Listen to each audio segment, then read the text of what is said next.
Hi, my name is Melina Bailey, and I have converted to Islam for about almost 3 years now. And I would like to just discuss some common questions that have been asked and how I had found out about Islam. Originally, I had moved down to North Carolina from Buffalo, New York, and my grandparents and my great-grandparents had all lived there, and they were Catholic. My parents were both born Catholic. My father is Polish, and my mother was Italian. And then they, had met, and they ended up converting from Catholicism to a born-again Christian. We were in a non-denominational church in Buffalo. And then we had moved down to North Carolina about 8 years ago now, and we were still going to church, and then my sister had met somebody, and she said he was Muslim, and they were getting into a serious relationship, and we didn't know anything about Islam. My family didn't. We were really, dedicated to Christianity, and my sister had started researching, so we, welcomed him in our family with open arms, and we're really curious to learn about his views and his religion and stuff. And then, my sister and him ended up getting married, and then later my sister decided that before they had children, she really wanted to research the religion and to, make a decision about what she wanted to raise her children as, because she didn't want to raise her children, introduce her children in a religion that she didn't believe in. She wanted them to support something that she believed in.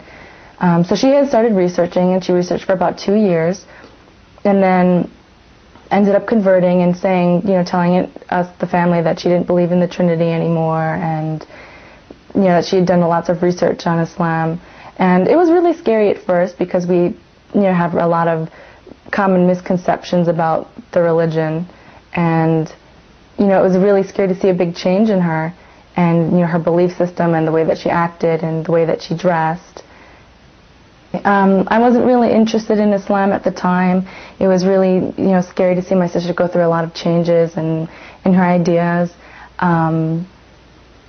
But eventually, my family had stopped going to church, not practicing Christianity or believing into it, but they had stopped actively going to church. At that point I was young. I was going through high school, and eventually I decided, I became confused about what I really believed in. My parents were saying one thing, my sister was saying another thing. So I decided that I really wanted to research myself and decide what I believed and what the truth was to me, and to not just accept what I was religion I was born into, and to actually research it, and either way it would make me stronger in Christianity or stronger if I wanted to convert to Islam. So that was my goal. I planned on doing that, but I never actually had the encouragement to do that. I was busy being a teenager, doing other things. And then my sister had ended up moving overseas, and every time that she had come back to visit for the summertime, she was a lot more religious, a lot more strict in the religion, and it was very scary to see these changes. And then she had introduced me to somebody. I'd met somebody that was also Muslim, and I had started a relationship with him. So then I had started a relationship with him, and before we got serious, we had decided that we were gonna separate and not see each other, and I was gonna really research the religion and really decide what I really wanted to believe before I started a serious relationship with this person. So then I had started researching the religion, and the first thing that I researched, that was my motivation, was am I going to continue a relationship with this person, have a serious relationship, because this is a big step of having somebody from a different religion and having an interracial, not interracial, but cross-cultural marriage is difficult enough, let alone having a marriage with two people practicing different religions. So I really wanted to research before I really made a decision. And when I researched, the first thing I researched was women's rights in Islam, to find out what the truth. I had heard a lot of rumors, and we see a lot of things in the media, and a lot of misconceptions. I wanted to find out what the religion actually practices. Yeah, so I had a lot of misconceptions about what the rights of women were, in Islam. Some, common things that I had thought before. Women were forced to cover, and they had to maybe walk behind their husbands or something out of respect. They had to ride in the back seat of a car.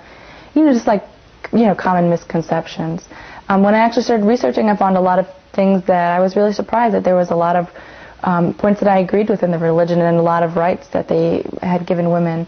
For instance, a woman has the right to, hold her own property, have her own business, be in the charge of her own money, and make business deals and stuff without any, male influence. Her husband doesn't have any right to her money, any right to her inheritance. Her father doesn't, and she's able to hold property and make business and stuff on her own.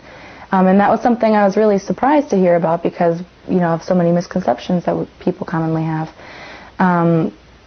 So I had agreed with a lot of points, and, then I continued researching what does the, religion actually say. And one of the big things was, the relationship. I didn't really know what it actually believed. I thought maybe they worshipped Muhammad. They didn't believe in Jesus and believe in God.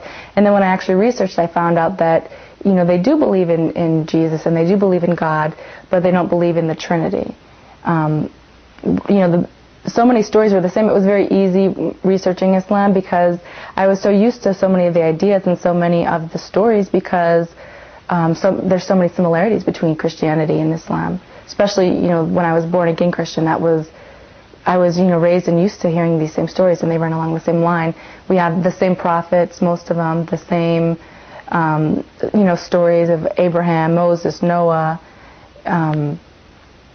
So many things are exactly the same, the stories, but the thing that had differed was, the Trinity.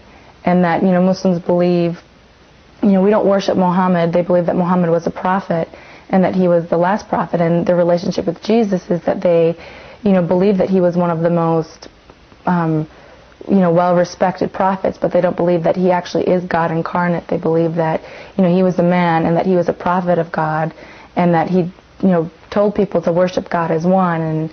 And a common thing, which is, a big debate among Muslims and Christians, is that the Muslim standpoint is that worshiping Jesus, as a God in place of, the Father, is associating partners with God.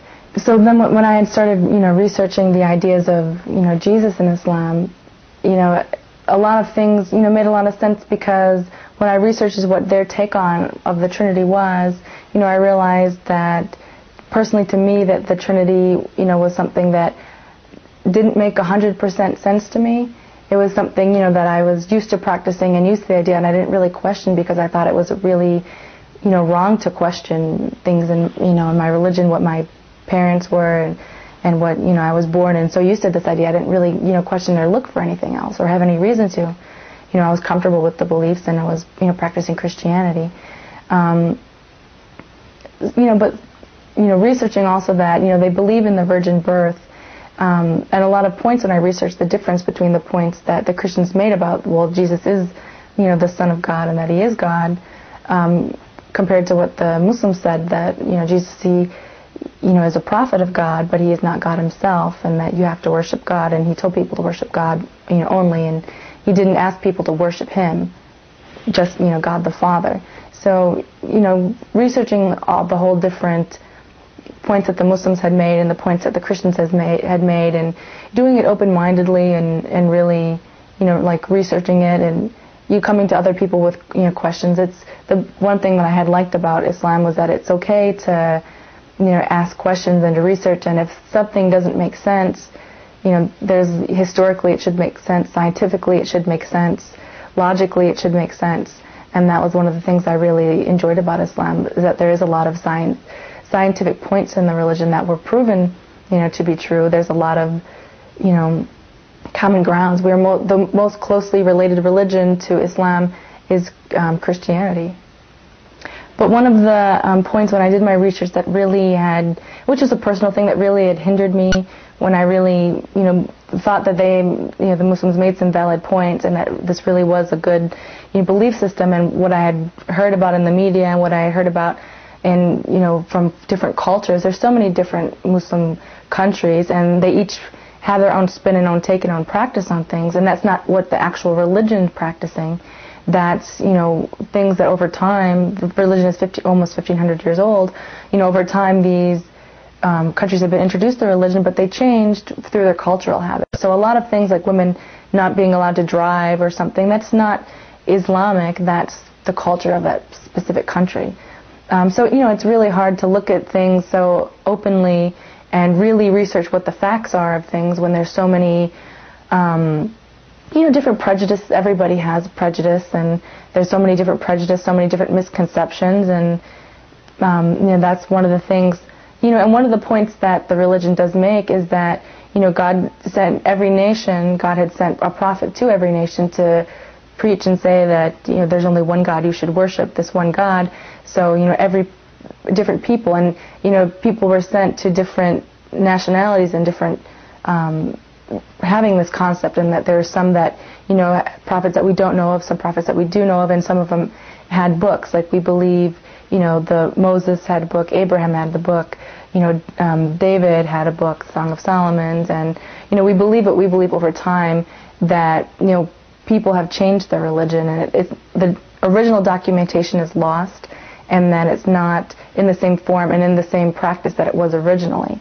And the reason why, that the need to keep on sending prophets and to keep on sending, books of guidance would be because man had changed, added his own word into, made alterations for culture, for, something.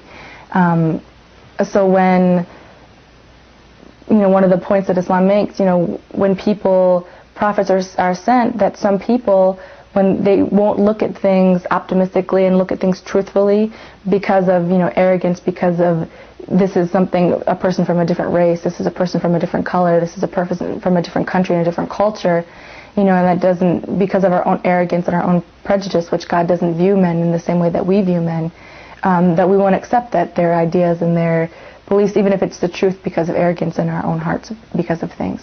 And that was one of the things, it really hit home for me and helped me to look at things optimistically.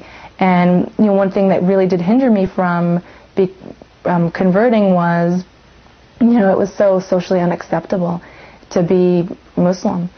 It's really, difficult to, be in a country and then be, a minority, and then be in a minority that has so much, prejudice with it, and has so much, bad attention from the media, and has so much, like false ideas with. I remember when, I was first considering that I was going to, get married and convert, and, it was really hard to tell my family that I, that had been like generations of Christian, some were Catholic, some were born again Christian, and this is, a Christian country.